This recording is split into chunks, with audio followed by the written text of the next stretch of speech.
or point out the 50 things they need to improve in their life, their guard is down, they're more receptive to communicating, they're feeling closer, and that's priceless. You're listening to Ice Cream with Investors, a podcast that is dedicated to teaching you how to better invest your money so that you can live a more intentional life. I'm your host, Matt Four, and it is my goal to teach and empower you to remove the roadblocks to your financial success. All right, Jim, welcome to the show. Good to be here, Matt. Thanks for having me. Absolutely. Well, we like to start with the difficult questions here. What's your favorite ice cream? I like chocolate chip cookie dough. That's probably my favorite. Okay. A little bit of chunk, a little bit of chewy, a little bit of chocolate. Yep. You a cone or a bowl guy? I'll usually do a bowl and if I'm going to get ice cream, I'm going to get a bowl and then I can put toppings on and they don't fall off, so. Yep. There you go. Well, down in Florida and in Costa Rica where you split your time, I'm assuming it's too hot to take it in a cone. It'd be melted before you get out Exactly. The door. My kids try, though, and they get it all over the place. So So we definitely have half cone, half bowl family. Yep. Even after several warnings, they want to. Oh yeah, no, there is no remembrance of that last one that melted and fell. They just don't remember. Yeah. Well, Jim, tell our listeners, what's the scoop? What do you do today? Yeah, in real estate, my main niche is I build new construction properties for investors in high growth markets in Florida. That's what we do. It's called build to rent. It's become kind of a popular term out there, but we got into it about a decade ago by accident. And on the family side, I have a family education company called 18 Summers, where I help busy entrepreneurs stay grounded with their family life. Yeah, and that's why I'm super excited to have you on the show. Through my research, you are a family guy with a business, not a business guy with a family. And I want to take the approach for 18 Summers, and let's start the conversation there. So give our listeners just a high level. What is 18 Summers? How did you come up with the concept? And we'll dig in from there. Yeah, 18 Summers was just something that was imparted to me by a mentor about making sure you make the most of the time that you have. Because there used to be horrible advice out there, Matt. Put your head down for 5-10 years, your family will understand. You'll get back to them. That was the business hard grind advice. That's horrible advice because the years are not all equal.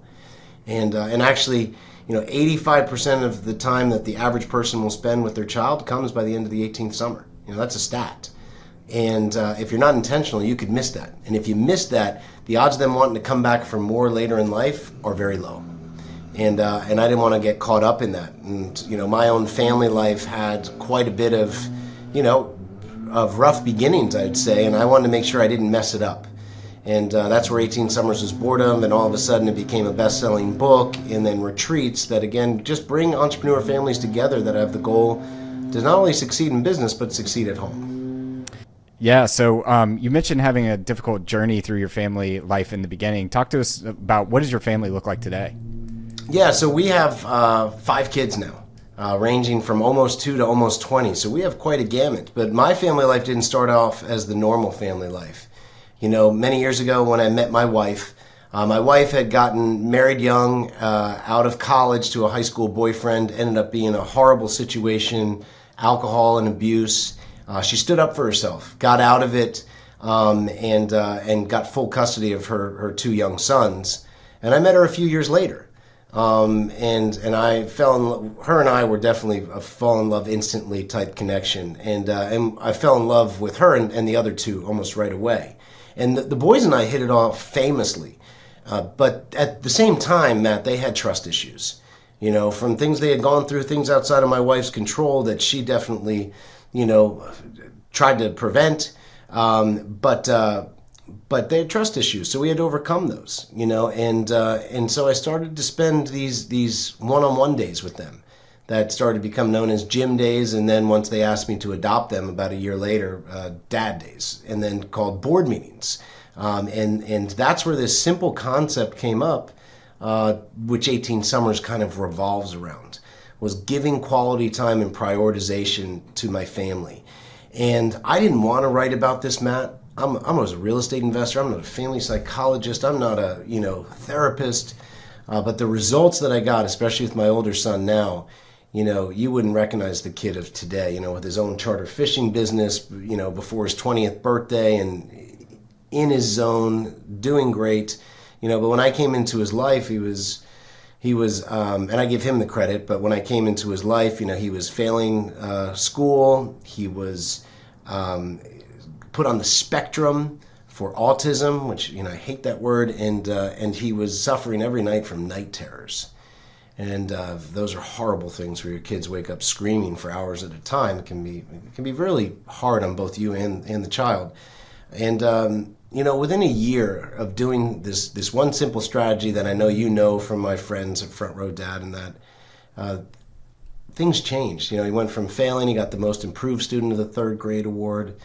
They retracted the diagnosis of autism. I knew it wasn't autism. It was stress related from things that he couldn't control. And within a year, the night terrors were gone.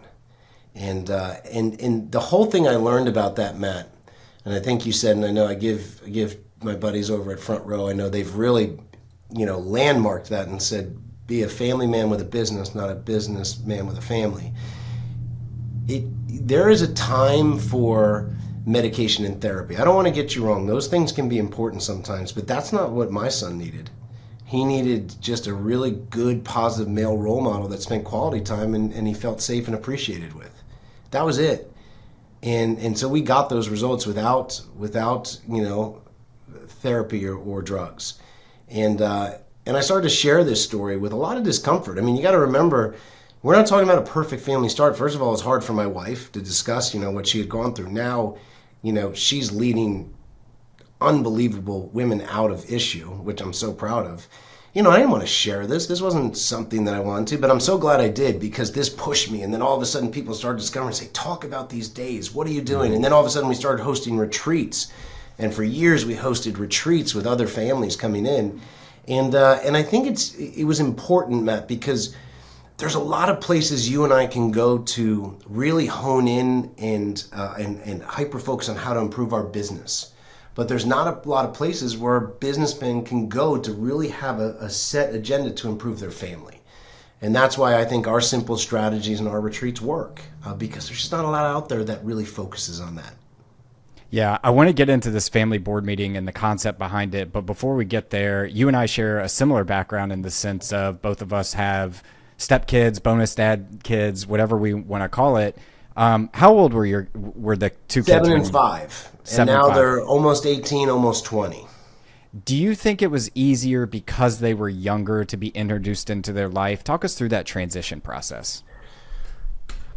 I think the easiest age probably to be introduced is less than 2. We adopted a little girl last year at birth, and we're still in contact with the birth mother. It was, she really was trying to do something good, but I think our young daughter just had such a flow. I think she's gonna do really well.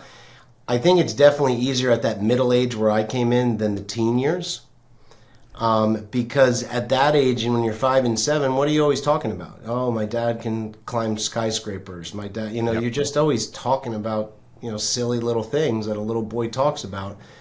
And so I think for me, they were vibing for that role model in that position in their life, but they were also scared, because if I've learned anything, Matt, they understood what the word dad was. They had a meaning of the word dad, but it didn't have a good surrounding to it. And that's something we learned doing foster care. There was actually a pretty sad story about when we were going through all our foster and then adoption classes, that a friend of ours who was one of the teachers told us that this little boy was fostered by this family.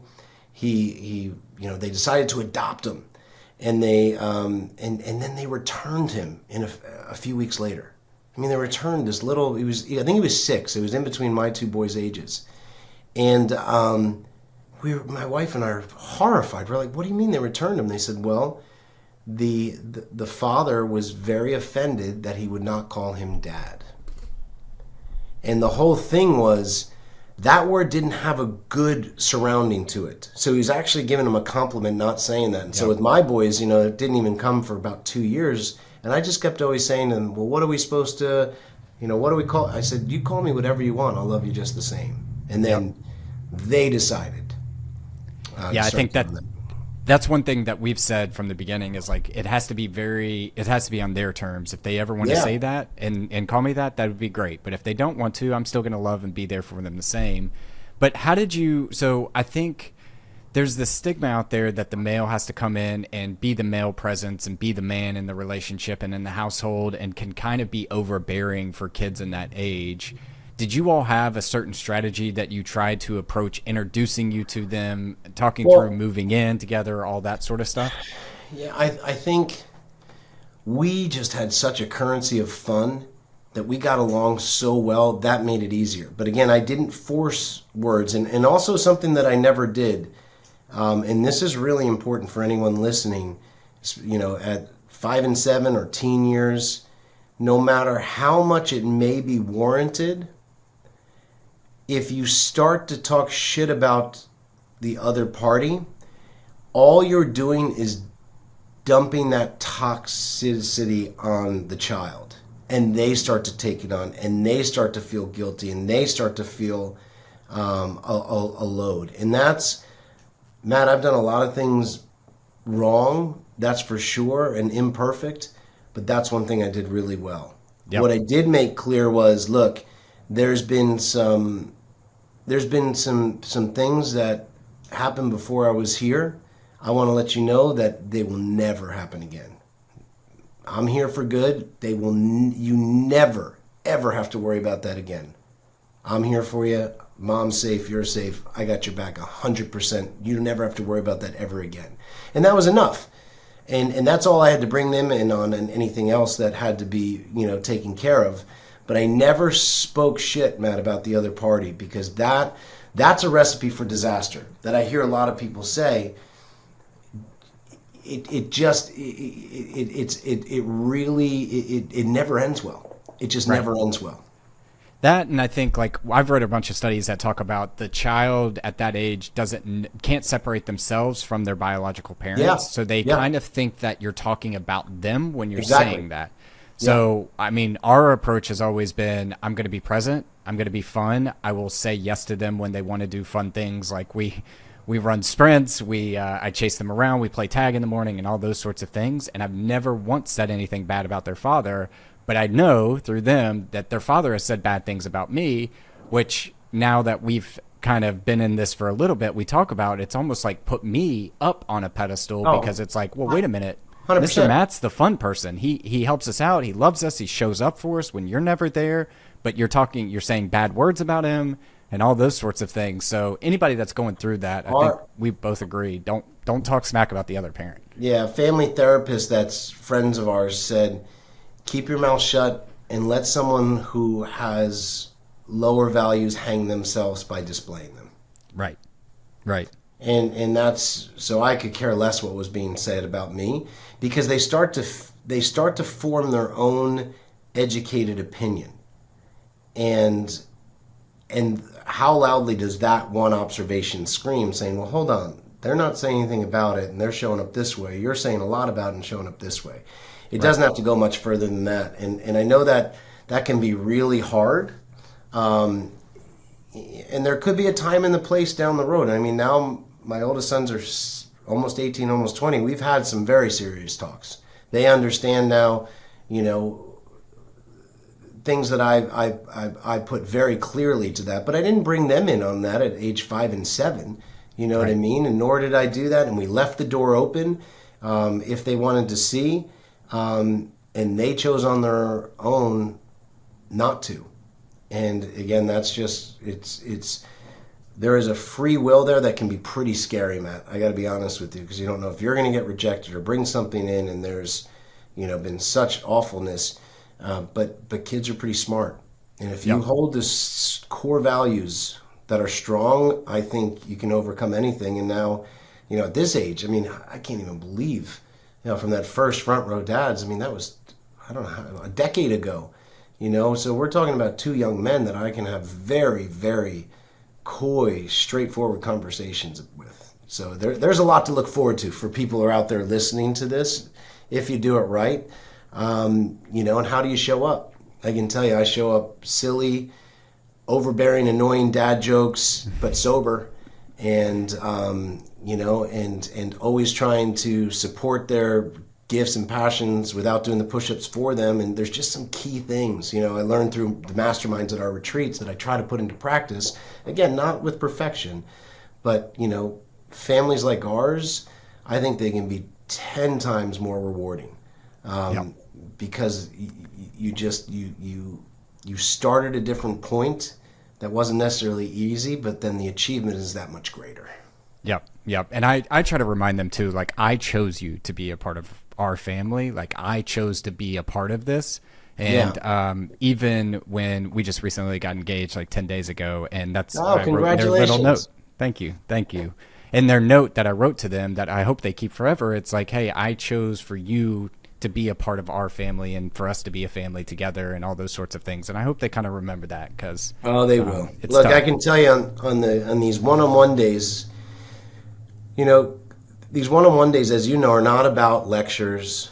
They're not about, all the ways a kid has to improve their life. It's about some open communication, some sincere compliments, some genuine apologies. And I know my sons remember things I said to them a decade ago on these one-on-one focus days that they said made a huge difference. Huge. And so my bet, Matt, is they're definitely going to remember that. Yeah. So let's talk about the one-on-one days, gym days, or now rebranded family board meetings. What's the purpose of them? How do you structure them? Let's just talk through that. Yeah, so they're all about reconnecting the team and looking forward to the next 90 days. Every quarter, I have a quote unquote board meeting or whatever you want to call it, Dad Day, Mom Day. It doesn't matter what you call it, but it's a day that consists of just 3 guiding principles, and that's one-to-one intermittent tech fasting and focused fun activity with focused reflection. And I can explain that, but these days are about reconnecting me to each one of my children and keeping our relationship strong in a fun, engaging way. So to repeat it, it's one-on-one with the child. It's a tech fast, and then it's rewarding and something fun. Let's one-on-one's pretty clear, but let's talk about tech fast. I've heard you talk about this. I do want to mention on one-on-one though, Matt, for our cheat sheeter guys out there. If you don't hear anything else today, just remember this one thing: one-to-one, you got to separate the parts to strengthen the whole. Yep. You got to separate the parts to strengthen the whole. When you get on one-on-one time, it puts the magnifying glass on the relationship in a positive way. It slows things down. It takes away distractions like sibling rivalry. Maybe they lean harder on your spouse because they have a better relationship. It really puts you in a certain realm that a lot of people never have that connection point. And so, big family gatherings are great. I joke I grew up in an Irish Catholic family in New Jersey. So you have like 4,000 cousins, which is awesome. But that's not where the deeper conversation connection happened. It's these one-on-one times that it did. So, and the one-on-one time is just accelerated in effectiveness when you're not distracted. And, I know you're, into your fitness. If you're with John and the gang at Front Row, intermittent fasting, lots of talk around it, organ revitalization, weight maintenance, good for muscle. You're not giving up eating, but you're choosing to eat between this time and this time. And that's where we're at with intermittent tech fasting. You gotta have times of complete and total unavailability for the people that are most important in your life. There was this badge of honor, like, I'm always on, you can call me at midnight, I'll be there, I'll pick up the phone if I'm at dinner with my family. I'm like, I won't. Yep. Absolutely not. So weekly date night with my wife, Matt, my phone's not invited. These one-on-one days with my children, my phone is not invited. I'm not giving up technology, but it can't get in the way during these times. There was this story that I tell. I aim every day to turn off my phone for at least 2 hours at the end of the workday. Leave my phone in the car or out in my little man office outside of our house. And a couple of years ago, my 8-year-old, who at the time was 5, I got home, drove in, and she's like, Daddy, let's get on the trampoline. And I'm like, okay. So I break my own rule, Matt. I keep my phone in my pocket. And I'm jumping on the trampoline, and I hear this zzz, zzz, zzz, zzz. Now, I don't even have to look, but my brain, ADD brain, is going in 7 different directions. I'm like, what's that? And I pull it out. And I had a real estate closing, and someone messed it up. It didn't go through. It was like the easiest, most simple thing. It's 5:30 now. There's nothing I can do. And so there I'm trying to work it out. I'm swearing under my breath. And then I come to consciousness of what's right in front of me. And my daughter's sitting there almost with the little, lower quivering lip. And I look at her like something's wrong. She just says, "Oh, Daddy, why are you so mad at me?" And it was like a knife through the back, through the heart, through the arm, through the head. I'm like, ugh. Like we think we're that good. We think we're that good at multitasking and that we can, put ourselves in two different places. We really can't. It shows on our face and our emotions. We embarrass ourselves when we think we're actually giving a intelligent answer, but we're on a text or that, and you think, oh, I just, was able to pay attention. Your kids are like, what the hell did they just say? That wasn't, or your wife. And so it has become painfully clear to me that I can project some real, when you're an entrepreneur, there are some tough moments. So if I'm on a tough call in front of my family or taking something like that, I don't want to dump that on them. So I want some space, some unavailability between the two. Yeah, and I think you brought up the point about the text. I see that very frequently in my world as well, and it's even worse with these things, the Apple Watches, right? Now I get it on my wrist and it's a quick glance, but all of a sudden now you've snapped out of immediate focus on the prioritization that should be in front of you, which is your wife or your child or something like that, to what's on your wrist or what's on your phone. Yeah, for sure. It's an important thing, and people will actually feel like time slows down. It's the best way I can tell you. I did people like 4 hours. Oh my gosh, 4 hours. I'm like, I can almost guarantee the world's not going to blow up. Correct. And if your business has been built where it will blow up, we got to look at some other things. But I've actually worked up, Matt, to turning off my phone for 3-4 days. And I remember doing that the first Christmas I did it a few years ago. I told my friends and family, call Jamie's phone, my wife's phone. I'm just turning it off. I don't want anyone putting anything in my realm except for fun and family and Christmas right now. And those days were so long and so happy and so engaging. It's okay that I missed a guy in 7th grade's Christmas present that I didn't even really know, right. And on Facebook or something. So, did you feel a renewed sense of energy as well? Yeah. One of the best things I like about traveling abroad is I don't typically get the phone plans or the text plans or anything like that. And why I do it specifically, because it forces me to have those tech fast. And I remember a couple of years ago, this is before Wi-Fi was prevalent and all that sort of stuff. I was in Amalfi in Italy, and I didn't have phone access for a week. And I remember the first day being a little itchy and thinking, like, what am I missing? I'm not a part of things, etc. And by the end of it, I just felt like I had so much energy and a renewed focus and creativity and all those sorts of things. So even if you're not fully bought into this, go put yourself in a place where you don't have self-service, and I promise your world will change. Yeah, and I even tell people, Matt, because what we're talking about gets scary, like, a week, whoa, what? But I tell during the pandemic, we did something called the Dinner Time Challenge because everyone was just sucked to their devices and TV and news. And so we said, all right, to our community, let's start with 1 hour. 1 hour a day where everybody's phone's off. Yours, your spouse's, if you have teens, theirs. You're not telling them that they can't use their phone, but for the next hour, everyone's phone goes off. And I got to tell you, the level of connection, how much deeper it is, the conversation, just the overall camaraderie is stunning. How much more engaging it is when everyone will turn off their devices at the same time. And we're talking about an hour experiment. Try an experiment for an hour with everyone around you, because if one person is blocking, the flow of connection with the phone in front of them, that won't work. But just try it, see what happens. It's an experiment. Have fun with it. I love it. Well, the last part you mentioned was letting them pick out an activity to go have a little bit of fun. Talk to us about how do we integrate this into the family board meeting? Yeah, our third guiding principle is fun activity with focused reflection. And that is pretty much a short definition for experiential education. And for a kid who never did good in school, I am just a total nerd when it comes to learning techniques. And experiential education is fascinating.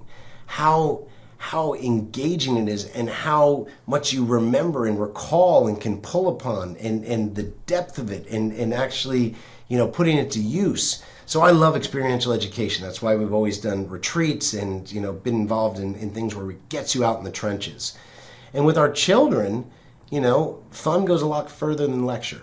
And so, and one thing I've learned about us, Matt, is we have the best intentions, but if we really want to know our kids' gifts and talents, what they're really interested in, we can't be that bullheaded entrepreneur that knows best and always plan things.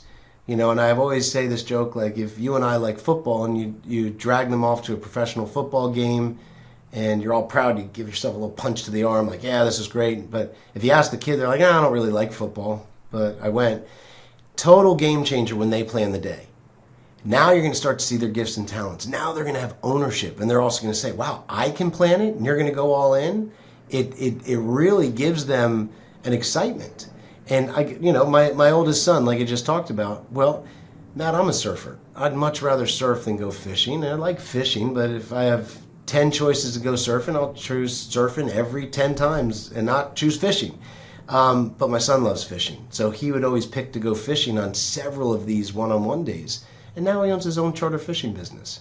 I'm all about that, and he's good. He's very good. And we have friends who've done well in this realm and have great lifestyles and finances, and he's super excited.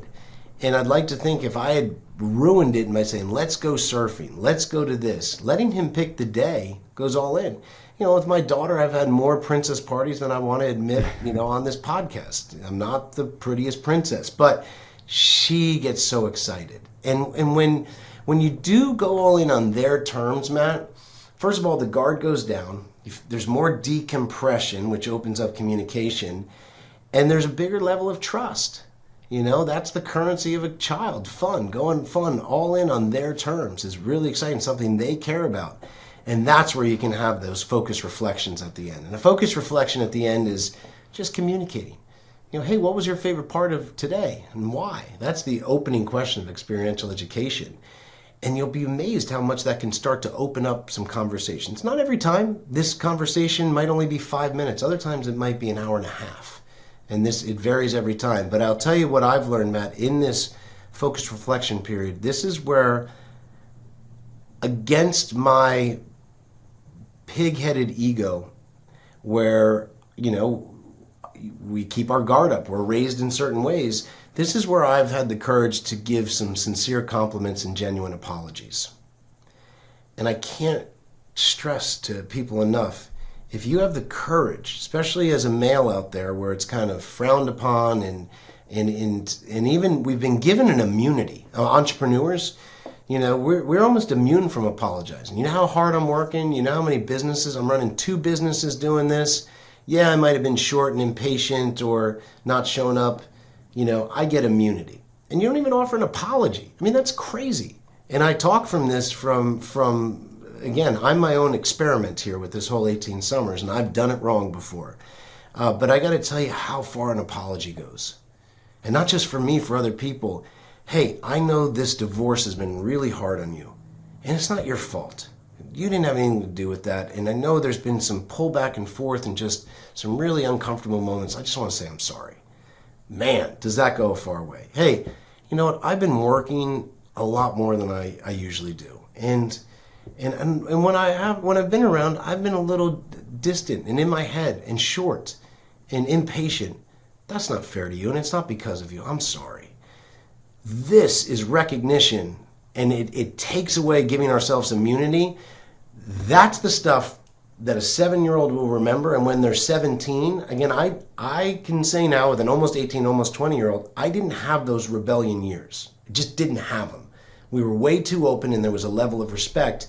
And I think half of it was having the courage to give that compliment that I thought I gave and I haven't, so they have something more to live up to and realize their worth in just the apologies. You mentioned how you've seen them react long-term and the teenage years not being as rebellious and things like that. How have you seen them react in the short term when you say, I'm sorry, I did that wrong there, I snapped, I didn't mean to do that, things like that? I think there's a level of shock because I think, unfortunately, kids have been conditioned that even though an apology might be due, it's almost like we've granted ourselves immunity. And so I think there's a happy shock, like, wow, okay, no, that's and normally it's been very, that's okay, it's okay, it's okay. They're quick to even accept it, at least in my cases, and that might always be the case, but I've heard of people where it's not at first, they come back and say how they appreciate it. But I think that it puts their guard down. And on most of this stuff of what I do, it lowers the guard, so they're not always on guard like you're about to jump down their throat or point out the 50 things they need to improve in their life. Their guard is down, they're more receptive to communicating, they're feeling closer, and that's priceless. Yeah, that's what we see in our family, right?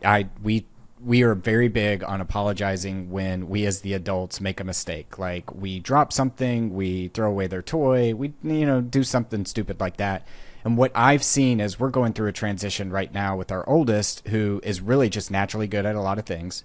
He's a head taller than everybody in his grade, and he's a year younger, so like he's still got that physical presence, and so he's just naturally good at things.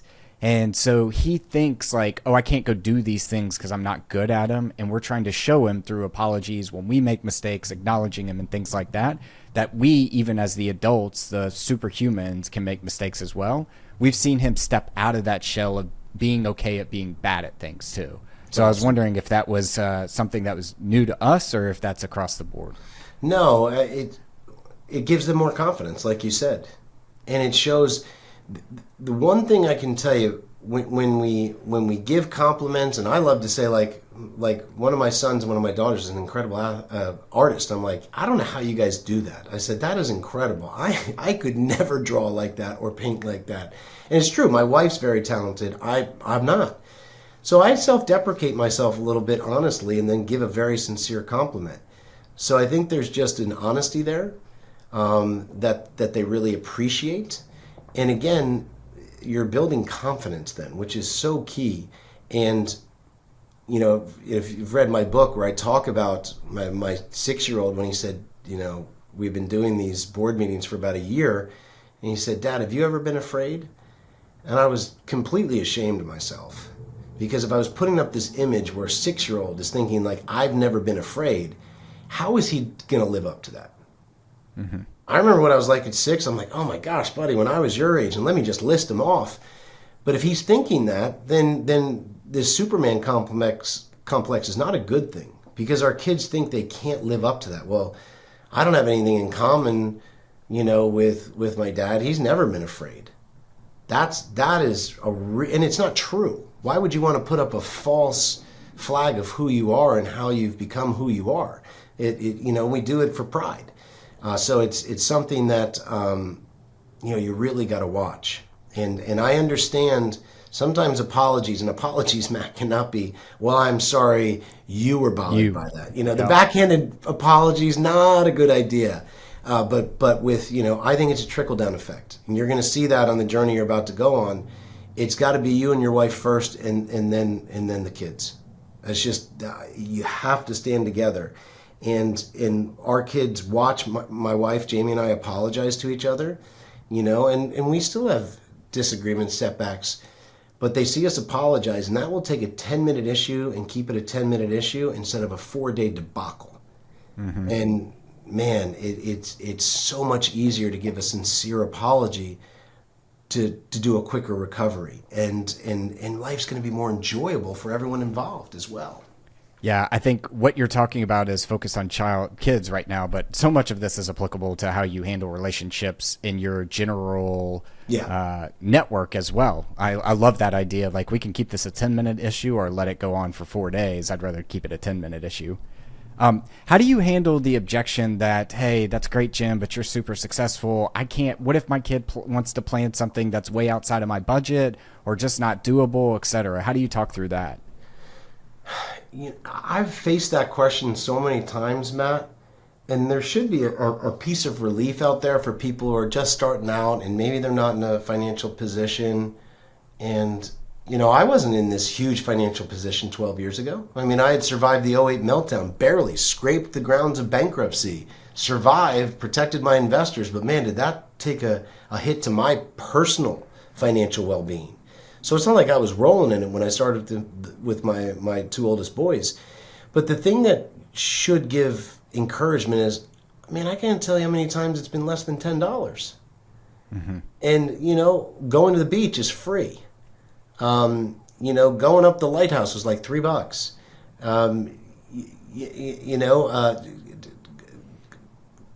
Swimming somewhere, you know what I mean? It doesn't have to be some grandiose, box seats at a big sports event. It might be, and maybe that's once in a while, and also we started to do some volunteer stuff. Like once a year, I tell them to pick the volunteer activity for their board meeting. So walking dogs at the no-kill shelter, that's free, and then, we'd pay for lunch, but you're not talking airline tickets and big expenses.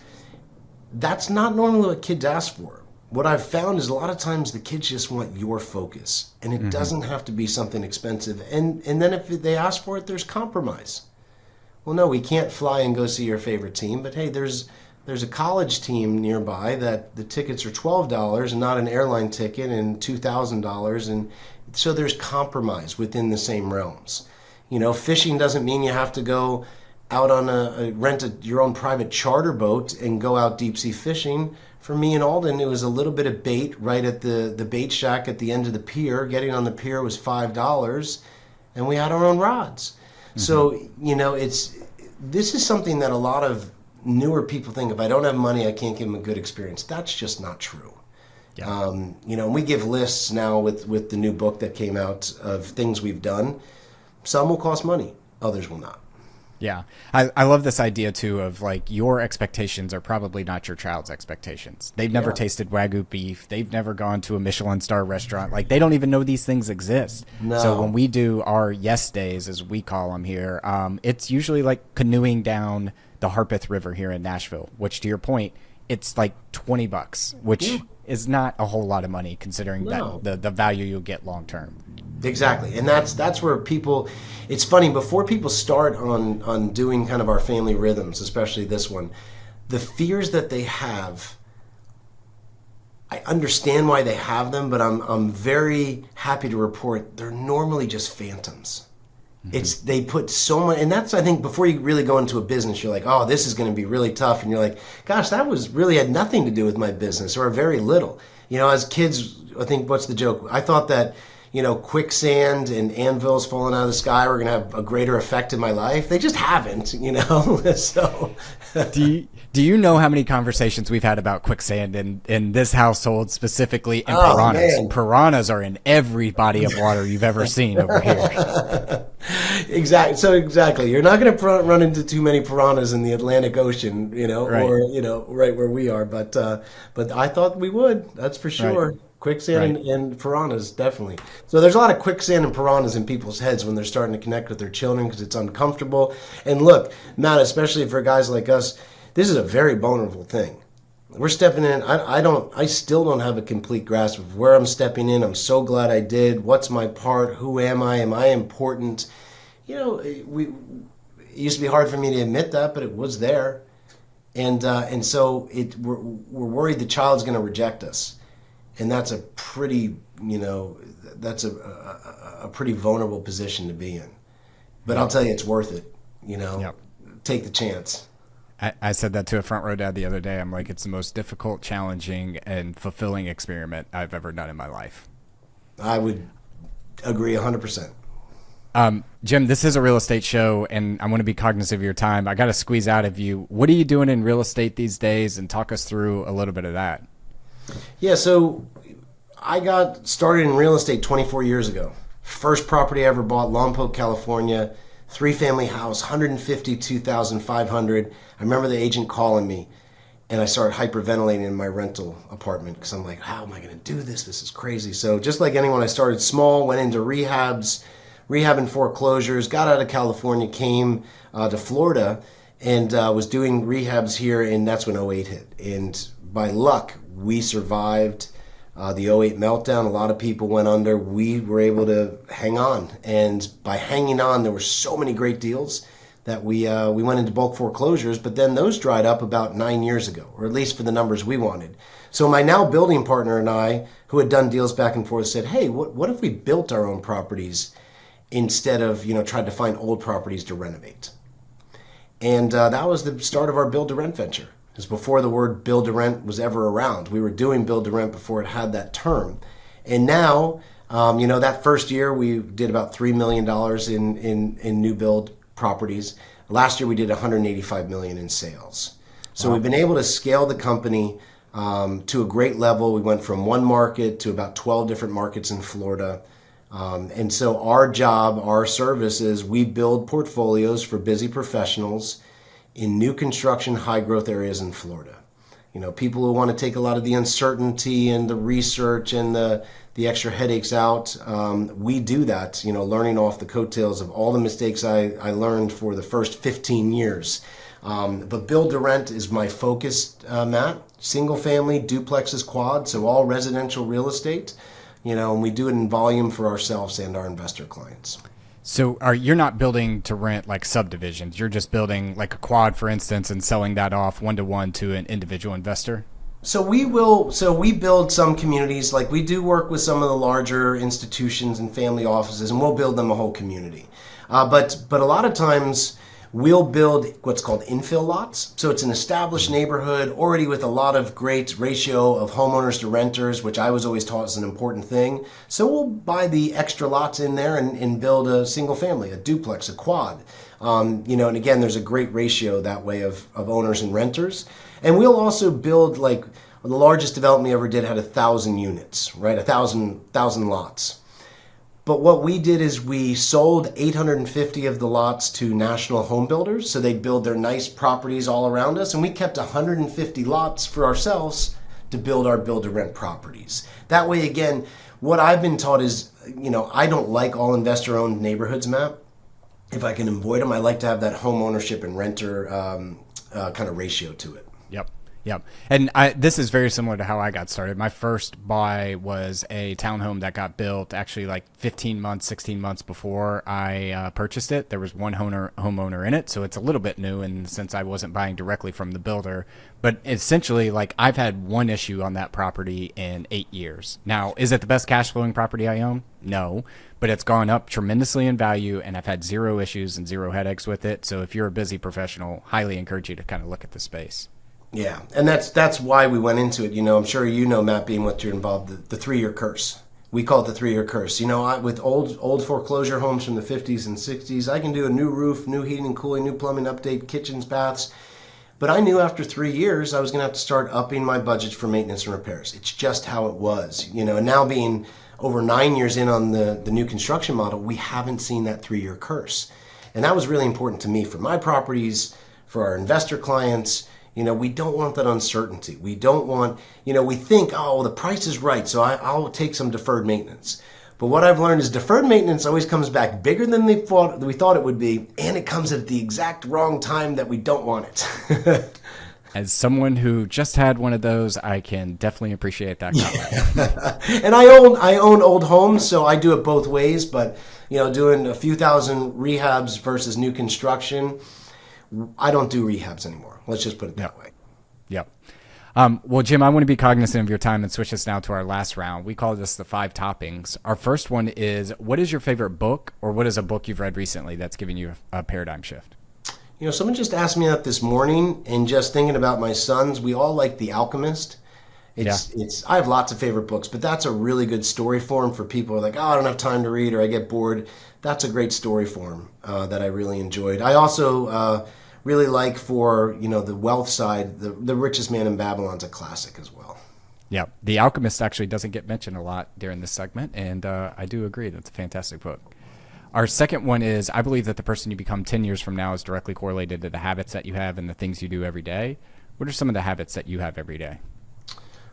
I spend a lot of quality time with my family, unapologetically now, and I feel really good about that. And I work within my genius.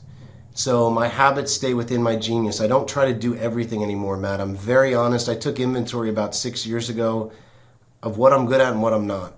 And I only am staying within those few things I'm good at, which is building relationships, telling the story, and strategizing for what lies ahead. Those are kind of the 3 things I lead my company with.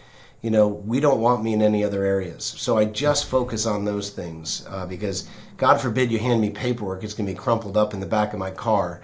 So stick within your genius. That's one of the things I do every day and challenge myself to stay within. And I love having conversations like this. So I have a lot of these. Love it. Our third one is, what's the best piece of advice you've ever received? Best piece of advice, family-wise, was my mentor who said, I want you to look at this. You got 18 summers. And when I, came into my oldest boys' lives at 7 and 5, man, did that put a positive flame under my rear.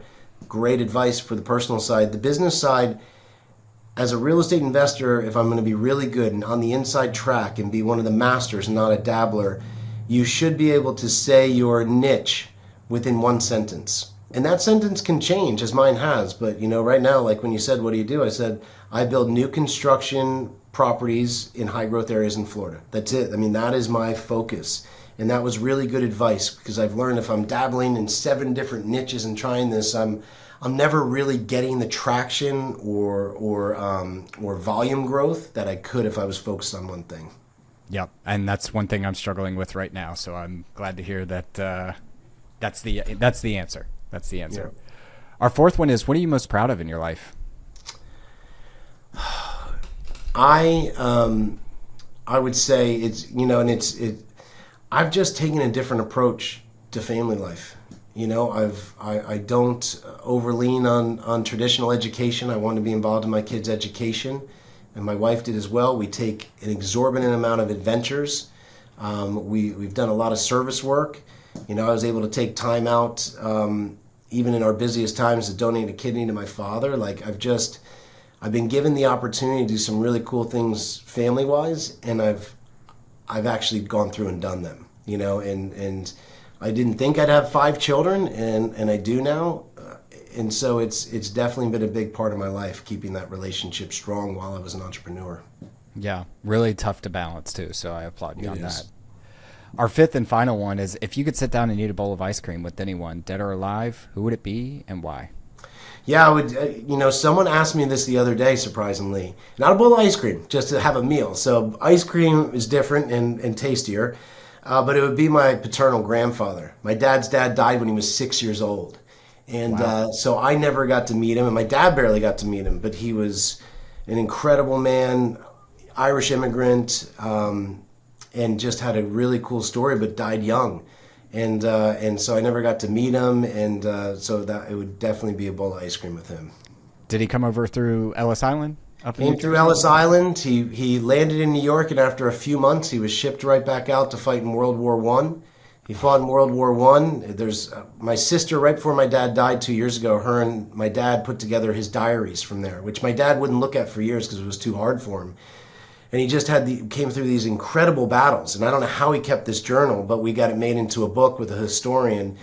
And he lived an incredible life, but he was gassed in World War I, and he came home, and the poison was lodged in his belly, and he died 20 years later, from it. So it was a sad thing with a young family. And so, yeah, it's tough. But, I feel like that our goal for our real estate business is, how do we help people buy back their time and have a legendary family life? And all legendary family life is all the things my grandfather, my dad didn't get to do in their life I want to do. So we're actually going back to Ireland 2 weeks to retrace his steps with my family, go back to some of my remaining relatives over there and kind of, see some cool things that are part of my history. I'm not crying, you're crying. Yeah, it's pretty touching. Hell of a story.